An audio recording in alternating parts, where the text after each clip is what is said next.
জোরে বলুন কার? ওই মহান আল্লাহকে ভয় করে, আখিরাতকে ভয় করে, আখিরাতের চিন্তা করে, রাসূলকে খুশি করার জন্য, হাবিবুল্লাহকে খুশি করার জন্য যারা ইলমে দ্বীন ফজিলত করবে তাদের জন্য আজকে কি ফজিলত? সুবহানাল্লাহ। আজকে এই সম্পর্কে আলোচনা। মক্তবের ছাত্ররা এখানে আছে। মক্তবের ছাত্রদেরকে একটা হাদিস পড়ানো হয়, 2 নম্বর 3 নম্বর হাদিস। নুরানি নাজরানার একটা কিতাব আছে, ওই কিতাবের 3 নম্বর হাদিস, তালাবুল ইলমি ফারিদাতুন আলা কুল্লি মুসলিম। প্রত্যেক মুসলমানের উপরে, মুসলমান নারী পুরুষ, মুসলমান নারী পুরুষ উভয়ের জন্য ইলমে দ্বীন অর্জন করা, ইলম হাসিল করা, ইলম শিক্ষা করা ফরজ। সুবহান সুবহানাল্লাহ বলেন না? সুবহানাল্লাহ। সাগর মনে করছেন সুন্নাত করে নাই, ওয়াজিব কয় নাই, বলছে কি? কথা বলেন না, ফরজ। আর জোরে বলেন। সুন্নাত, ওয়াজিব, নফল আর ফিনফল বলেন, অতিরিক্ত নফল বলেন, কোনো কিছুই বলে নাই। আল্লাহ হাবিব সাল্লাল্লাহু আলাইহি ওয়াসাল্লাম ডাইরেক্ট বললেন, তালাবুল ইলমি ফারিদাতুন, তলবের ইলম অর্জন করা, দ্বীনি ইলম অর্জন করা আমাদের জন্য ফরজ। জুড়ে বলুন সুবহানাল্লাহ। বাবারা আমার, যুবক ভাইরা, ছাত্র ভাইরা, তরুণ যুবতীরা, আল্লাহ পাক রব্বুল আলামিন তার হাবিব সাল্লাল্লাহু আলাইহি ওয়াসাল্লামের মাধ্যমে জানাইয়া দিলেন, ও দুনিয়ার উম্মত, তোমরা ইলম হাসিল করো, তোমার জ্ঞানকে প্রসারিত করো। যদি প্রসারিত করো রে, তাহলে তোমরা তোমাদের ফরজ আদায় হয়ে যাবে। সাহাবায়ে কেরাম জিজ্ঞেস করলেন, ইয়া রাসূলুল্লাহ, ইয়া হাবিবাল্লাহ, মায়ার নবী গো, ইলম কত প্রকারের ফরজ? আমার নবী জানিয়ে কয় 2 প্রকারের ফরজ। এক নম্বর হলো ফরজ, আরেকটা হলো ফরজে কিফায়া। সুবহানাল্লাহ। এবার আসেন কেমনে ফরজ, কেমনে ভাবে? যেমন আপনি 5 ওয়াক্ত নামাজ পড়বেন, 5 ওয়াক্ত নামাজের নিয়ম কানুন শিক্ষা করা এটা আপনার জন্য ফরজ। সুবহানাল্লাহ। এখন যদি আমি নামাজের নিয়ম কানুন না জানি, নামাজ পড়তে পারবো না? নামাজ পড়বো? পড়তে পারবো না। এই জন্য নবী বলছেন, যদি তোমরা এই দিনটা শিক্ষা না করো, এই ইলমটা যদি তোমার ভিতরে না থাকে, তাহলে তুমি নামাজ আদায় করতে পারতা না। এবার সাওমের বিষয়ে, আপনি দিনের বেলা রোজা রাখলেন, আবার রোজা রাখার পরে দিনের বেলা, দুপুর বেলা ক্ষুধা লাগছে, আহার করছেন, আপনি আপনার ভিতরে এই জ্ঞান নাই, এই ইলম নাই, দুপুরে খাওয়া যদি খায়া নাই, তাহলে রোজা ভাঙ্গা যাইব। কথা ঠিক কি না? এই জ্ঞান যদি আপনার ভিতরে না থাকে, এই ইলম যদি আপনার ভিতরে না থাকে, তাহলে আপনি রোজা ভাঙ্গা হারাইবেন, আপনার রোজা আদায় হবে না। আর যদি আপনার ভিতরে এই ইলম থাকে, দুপুর বেলা খাইলে রোজা ভাঙ্গা যাইব, কোনদিন রোজা ভাঙতে না। এই জন্য রাসূল বলছেন, তোমরা দ্বীনি ইলম অর্জন করো, যে ইলম অর্জন করলে তোমার আমল নামার মধ্যে আমার আল্লাহ অসংখ্য পরিমাণ সওয়াব দান করে দিবে। সুবহানাল্লাহ। আবার আসেন যুবক ভাইদের কথা, মক্তবের ছাত্ররা যে ইলম অর্জন করে, ওই ইলমের নাম হলো কোরআন। জুড়ে বলুন সুবহানাল্লাহ। সুবহানাল্লাহ। ওই ইলমের নাম কোরআন। আমরা মক্তবের ছাত্র ছাত্রীদেরকে, সন্তানদেরকে আমরা পাঠাই কোরআন শিক্ষা করার জন্য। যখন কোনো ছাত্র বাড়ি থেকে মসজিদের উদ্দেশ্যে রওনা দেয় ইলম অর্জন করার জন্য, কোরআন শিক্ষার জন্য, আমার আল্লাহ ডাক দিয়ে বলেন, হে আমার ফেরেশতারা, তোমরা তাড়াতাড়ি যাও। আমার উম্মতের ওই সন্তানরা যখন ঘর থেকে বের হবে, ও আমার ফেরেশতারা, তোমরা তোমরা ওই তার পায়ের নিচে রহমতের দানা, নূরের দানা তোমরা বিছায়া দিও। সাহাবায়ে কেরাম প্রশ্ন করলেন, ইয়া রাসূলুল্লাহ, ইয়া হাবিবাল্লাহ, নবী গো, ও মায়ার নবী, ওই ফেরেশতারা যখন তলবে আলেম, যারা কোরআন শিক্ষা করার জন্য, যারা কোরআন হাসিল করার জন্য তাদের পায়ের নিচে নূরের পাখা বিছানো হয়, কেন তাদের পায়ের নিচে নূরের পাখা বিছানো হয়? বলে এই জন্য নূরের পাখা বিছানো হয়, হাসরের ময়দানে তাদের মা বাবাদেরকে নূরের টুপি পরাইয়া হাসরের ময়দানে তাদেরকে ওঠানো হবে। হাসরের ময়দানে প্রত্যেকটা মা বাবাকে আমার আল্লাহ রাব্বুল আলামিন নূরের টুপি পরাইয়া হাসরের ময়দানে উঠাবে। ওই কিছু কিছু মানুষ ওই মা বাবার দিকে তাকাইয়া থাকবে, বলে এরা আবার কারা, যাদেরকে আমার আল্লাহ নূরের টুপি পরাইয়া দিচ্ছে। সুবহানাল্লাহ। তাদের চেহারা নূরে ঝলমল করতে থাকবে, তাদের চেহারা নূরে ঝলমল করতে থাকবে। আমার আল্লাহ ডাক দিয়ে বলবে, এ আমার ফেরেশতারা, ও আমার উম্মতেরা, এ আমার বান্দারা, তোমরা তাকায় দেখো আমার বান্দাদেরকে কত সুন্দর লাগতেছে। বলে কেন? এই জন্য দুনিয়াতে থাকতে তাদের সন্তানদেরকে ইলমে দ্বীন শিক্ষা দিয়েছে, তাদেরকে কোরআন শিক্ষা দিয়েছে, তাদেরকে হাদিস শিক্ষা দিয়েছে। আজকের দুনিয়ায় আমরা সন্তানদেরকে কোরআনের শিক্ষা দিতে পারি নাই, হাদিসের শিক্ষা নয়, আমরা ইঞ্জিনিয়ারের শিক্ষা দিই। যদি বলা হয় সন্তানকে কোরআন করার কথা, সন্তান সকালে মক্তবে যাবে, মা বাবা কয় বাবা মা মক্তবে যাওয়া লাগবে না। কিছু কিছু মা বাবা আছে, বাবা গত কয়েকদিন আগে আমি একজন ছাত্রকে জিজ্ঞেস করলাম, তুমি কেন মসজিদে আসো নাই? বলে আমার আব্বা আম্মা না করছে মসজিদে যাইতাম। নাউজুবিল্লাহ। আব্বা কইছে না, আম্মা কইছে না। তাহলে যে মা বাবা কোরআন শিক্ষা বাধা দেয়, তাহলে ওই সন্তান কোনোদিন দ্বীনি ইলম অর্জন করতে পারবে না। কথা বলে ঠিক কিনা?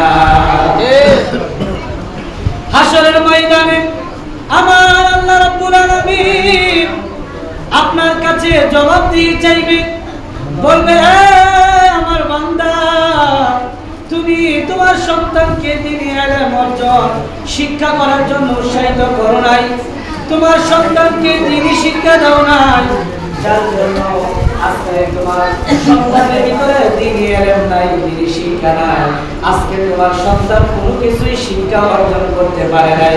আজকে তোমার সন্তানের কারণে তুমি আবার জাহান্নামে চলে যাও। তাহলে সন্তানের কারণে মা বাবা জাহান্নামে। সন্তানকে যদি এমনি দ্বীন শিক্ষা না দিতে পারেন, কোরআনের শিক্ষা যদি সন্তানকে না দিতে পারে, তাহলে ওই সন্তান কোনোদিন মানুষ হবে না। যদি কোনো সন্তানকে দ্বীনের শিক্ষা দিতে পারেন, এমনি দ্বীনের শিক্ষা দিতে পারেন, খোদা কি কসম, যেমনি ভাবে সেলিম ভাইয়ের জানাজা তার সন্তান ইয়াসিন পড়েছিল, ওই নবীর হাদিস প্রমাণ করে দিচ্ছে, যদি কোনো মা বাবার জানাজা কোনো সন্তান আদায় করে, খোদা কি কসম, হাদিস কোনোদিন মিথ্যা হতে পারে না। হাদিস বলছে সে নিঃসন্দেহে জান্নাতে চলে যায়। সুবহানাল্লাহ। সন্তানের জানাজায় কি মনে করছেন? আমি হুজুর হয়ে আপনার জন্য দোয়া করব, চোখ দিয়ে পানি আসতেও পারে, নাও আসতে পারে, কিন্তু সন্তান যখন দুইটা হাত তুলে আল্লাহর দরবারে ফরিয়াদ করতে লাগবে, তার চোখের পানি ফালাইতে হবে না, অটোমেটিকলি তার চোখের পানি ঝরতে থাকবে। কথা বলেন ঠিক? ওই সন্তান বাবার জন্য কান্না করতে থাকবে, বাবা আমার, ভাইরা আমার, সন্তানকে মাদ্রাসায় পড়ালেখা করাবে, সন্তানকে ইলমে দ্বীন শিক্ষা দিবেন, সন্তানকে স্কুলে পড়ান, ভালো কথা, সমস্যা নাই। সন্তানকে এমন শিক্ষা দিবেন যে শিক্ষা দিলে আপনার জানাজার নামাজটুকু পড়াইতে পারবে। এতটুকু শিক্ষা দিয়ে, কারণ আমার রাসূলের হাদিস কখনো মিথ্যা হতে পারে না। সন্তান ইয়াসিন সেলিম ভাইয়ের জানাজা যখন পড়াইল, ওই সন্তানকে আমি প্রতিদিন জিজ্ঞাসা করলাম, প্রতিদিন জিজ্ঞাসা করতাম, বলতাম তোমার বাবার জানাজার পরে যখন ওনাকে দাফন করা হলো এই পর্যন্ত কয়বার তার জানাজার পরে কয়বার তুমি তার কবর জিয়ারত করেছো? ওই সন্তান এক সুরে বলতে লাগলো, হুজুর আমি একটা দিন এই পর্যন্ত বাদ দেই নাই, প্রতিদিন আমি আমার বাবার কবরের পাশে যাইয়া দুইটা হাত বাড়াইয়া দোয়া করি। ওই সন্তানটা যদি কলেজে পড়াইতে, ওই সন্তানটাকে যদি ইউনিভার্সিটি পড়াইতে, ওই সন্তান বছরে একদিন ওই বাবার কবরে যাইতো না। কথা বলেন না? মাসে একদিন আপনার কবরের পাশে যাইয়া দুইটা হাত বাড়াইতো না। বছরের পর বছর চলে যায়, বাবা আমার কাকে ইলমে দ্বীন শিক্ষা দিবেন? বিজ্ঞানীদের গবেষণায় অসংখ্য ঘটনা প্রমাণ করে সন্তানকে মানুষ বানাইতে যাইয়া ভার্সিটিতে পড়াইছে, ইঞ্জিনিয়ার বানাইছে, সন্তানকে কলেজে পড়াইছে, বড় বড় ইঞ্জিনিয়ার বানাইছে, বড় বড় বিল্ডিং বানানো ওয়ালার ইঞ্জিনিয়ার বানানোর পরে যখন তার বাবা মারা গেল, মায়ের ফোন দিছে, বাবা রে তোর বাবা তো আর দুনিয়ার জমিনে নেই। ওই সন্তান ফোনের মাধ্যমে বাবা মাকে ডাকে, মা আমি এখন ব্যস্ত আছি, আমার বাবাকে কিছুক্ষণ পরে মুসির আসবে, মুসিরা এসে আমার বাবাকে সুন্দর করে ধোয়াই দিয়ে দাফন কাফন কার্য করে আবার মুসিরা চলে আসবে। মা গো আমি আসতে পারবো না, দুনিয়ার কাজে আমি ব্যস্ত আছি। নাউজুবিল্লাহ বলে মা দুইটা চোখের পানি ছেড়ে দিয়ে কাঁদতে, হাই রে সন্তানকে কি শিক্ষা দিলাম। আজকে যদি ওই সন্তান দ্বীনি ইলম অর্জন করতো, কোরআন শিখতো, তার ভিতরে কোরআনের জ্ঞান থাকতো, কোনোদিন বলতো না মুচি চাপা দিয়ে আমার বাবার লাশ দাফন করবো, বরং ওই সন্তান বলতো মা গো আমার বাবা মারা গেছে, আর একটা সেকেন্ড আমি দিয়ে করবো না, আমার বাবার লাশ আমি নিজে দাফন করবো। আজকে কাকে কি শিক্ষা দিচ্ছে? আপনার সন্তান ইঞ্জিনিয়ার হবে, আপনার সন্তান ভার্সিটিতে পড়বে, কলেজে পড়বে, আপনার কিভাবে আশা আপনার জানাজাটুকু সে পড়াইতে পারবে? এমনও মিডিয়াতে দেখা যায় জানাজার নামাজেতে ভালো করে হাত বাঁধে ওই সন্তান বুঝতে ভালো হয়ে যায়। নাউজুবিল্লাহ পড়েন। কাকে কি শিক্ষা দিচ্ছে? এই জন্য বাবা শুধু এই সন্তান দুনিয়াতে কাজে রাখবে এমন নয়, হাসরের ময়দানে আমার আল্লাহ আপনাকে জিজ্ঞাসা করবে, ও আমার বান্দা তোমার সন্তানকে কি শিক্ষা দিয়েছিলে? বলে ভার্সিটির শিক্ষা দিয়েছি, কলেজের ভার্সিটি ইউনিভার্সিটির শিক্ষা দিয়েছি, কলেজের শিক্ষা দিয়েছি, যার কারণে আমার সন্তান আজকে মানুষ হয় নাই। আমার আল্লাহ ডাক দিয়ে বলবে, এই আমার বান্দা সন্তানকে মানুষ বানাইতে পারো নাই, বরং তুমিও মানুষ হও নাই, তোমার সন্তানকেও মানুষ বানাইতে পারো নাই। আজকে তোমার ঠিকানা, তোমার ঠিকানা একটাই, সেটা হলো জাহান্নাম। নাউজুবিল্লাহ। আর যদি সন্তানকে সুশিক্ষায় শিক্ষিত বানাইতে পারে, সন্তানকে যদি ইলমে দ্বীনের শিক্ষা দিয়ে বড় করতে পারে, কিয়ামতের ময়দানেও কাজে লাগবে, হাসরের ময়দানেও কাজে লাগবে, দুনিয়াতেও কাজে লাগবে। দুনিয়াতে আপনার জানাজা পড়াবে, হাসরের ময়দানে আপনাকে নাজাত করে করে জান্নাতে নিয়ে যাবে। তাহলে আজকে থেকে আমরা নিয়োগ করি যে আমরা সন্তানকে যদিও ভার্সিটিতে পড়াই, কলেজে পড়াই, সমস্যা নাই, কলেজে পড়ান, ভার্সিটিতে পড়ান, দুনিয়ার পড়ালেখাও দরকার আছে, তবে যে পড়ালেখা করলে আখিরাতেও লাভ, দুনিয়াতেও লাভ। আরেকটু জোরে বলতেন না সুবহানাল্লাহ।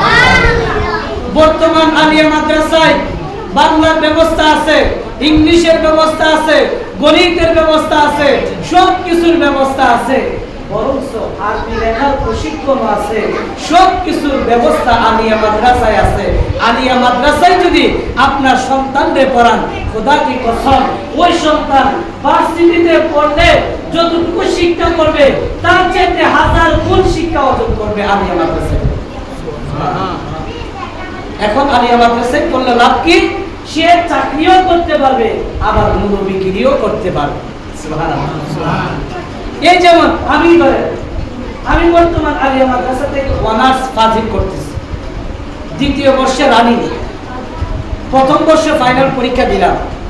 এখন আমি যে কোনো মাদ্রাসায় চাকরি করতে পারবো, আলহামদুলিল্লাহ বলে, যে কোনো মাদ্রাসায় ইন্টারভিউ দিতে পারবো, পাশাপাশি ইমামতিও বলেন। দুনিয়া পাইতেছি এই জায়গায়, আখিরাত তো হাসিল করতেছি, আবার দুনিয়াও তালাশ করতেছি। আল্লাহ রাসূল বলছেন, আমি রাসূল এমন একটা পথ মানুষকে দেখাই দিচ্ছি যেটা আখিরাতেও লাভ এবং দুনিয়াতেও লাভ। সুবহানাল্লাহ বলেন। আর আপনি ভার্সিটিতে পড়তেছেন, হাফ প্যান্ট পড়তেছেন, শর্ট গেঞ্জি পড়তেছেন, প্রতিটা সেকেন্ডে সেকেন্ডে আপনার কবিরা গুনাহ হচ্ছে, প্রতিটা মিনিটে মিনিটে আপনি কবিরা গুনাহ করছেন। আপনি যদি মাদ্রাসায় পড়ালেখা করতেন, কোনোদিন মেয়েদের পিছনে ঘোরাঘুরি করতেন না, কোনোদিন হাফ প্যান্ট পরতেন না, কোনোদিন মা বাবাকে গালি দিতেন না, মা বাবাকে অসম্মানের চোখে দেখতেন না, আপনার বাবার মৃত্যুর পরে আপনি জানাজা না পড়ে কোনোদিন থাকতে পারতেন। আল্লাহ আমাদেরকে সঠিক বুঝ দান করুন, আমিন। আমাদের সন্তানদেরকে কোরআন শিক্ষা করার তৌফিক দান করুন, আমিন। আরেকটা বিশেষ কথা, আপনাদের সন্তানকে প্রতিদিন মক্তবে পাঠানোর চেষ্টা করবেন, অন্তত পক্ষে কোরআনের শিক্ষাটা যাতে তার ভিতরে থাকে। কোরআনের শিক্ষা, বেশি কিছু দরকার নাই, যদি তার ভিতরে বিন্দু পরিমাণ, বিন্দু চিটা পরিমাণ যদি কোরআনের শিক্ষা থাকে, কোনোদিন আপনাকে বৃদ্ধাশ্রমে পাঠাবে না, কোনোদিন আপনাকে রেখে খাবে না। ওই সন্তান এক বেলা খাইলে 4 বেলা আপনাকে খাওয়ানোর চেষ্টা করবে, কারণ তার ভিতরে আমার রাসূলের আদর্শ আছে। এই জন্য আমরা চেষ্টা করব প্রতিটা সন্তানকে ইলমে দ্বীন দিয়ে, ইলমে কোরআনের শিক্ষা দিয়ে তাদেরকে বড় করার। আল্লাহ আমাদেরকে ইলমে দ্বীনের উপরে সন্তানদেরকে শিক্ষা দেওয়ার তৌফিক দান করুন, আমিন। ওয়া আখিরু দাওয়ানা আলহামদুলিল্লাহি রাব্বিল আলামিন। আসসালামু আলাইকুম ওয়া রাহমাতুল্লাহি তাআলা।